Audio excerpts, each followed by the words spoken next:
I never thought I would see a princess with all her beauty and grace fall in love with a ghost, but I witnessed it with my own eyes.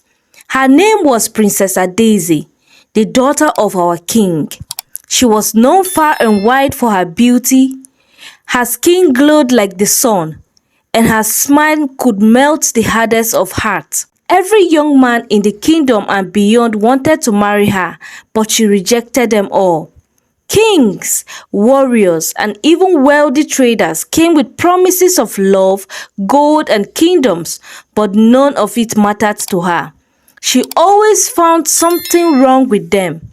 Some were too proud, others too greedy, and many she simply claimed weren't meant for her. No one could understand why she wouldn't choose a husband.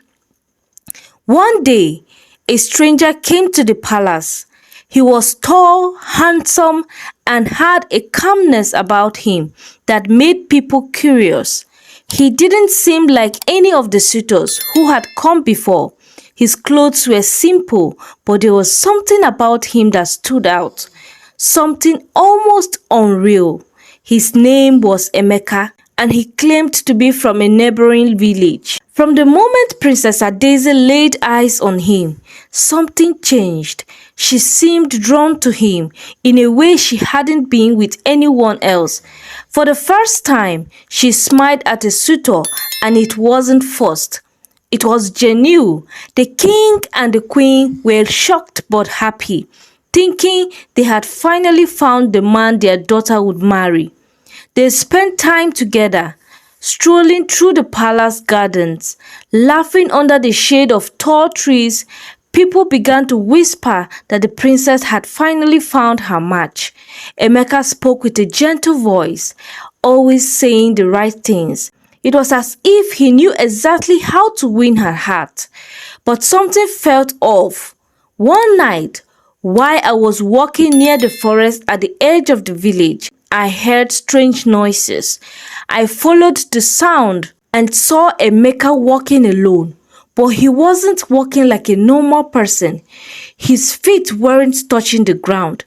He was floating, his body moving in a way that sent chills down my spine.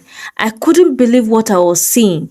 I ran back to the village and told a few elders what I saw, but they dismissed it, saying I must have been tired or seen things in the dark. But I knew what I saw. I had seen Emeka for what he really was.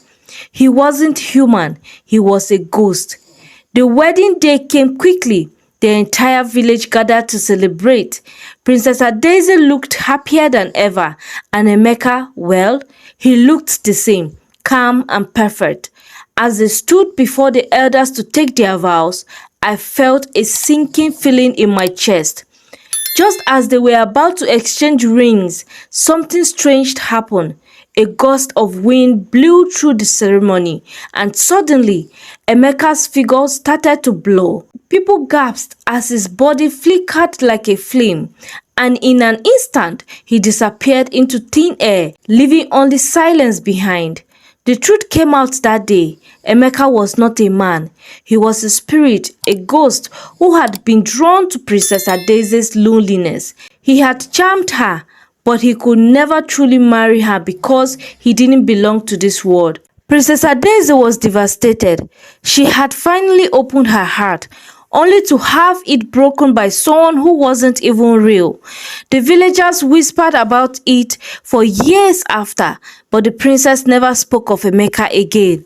She never married, and her beauty, once admired by all, became a symbol of her tragic love story. I will never forget that day. It taught me that sometimes love can come from the most unexpected places, but not all love is meant to last.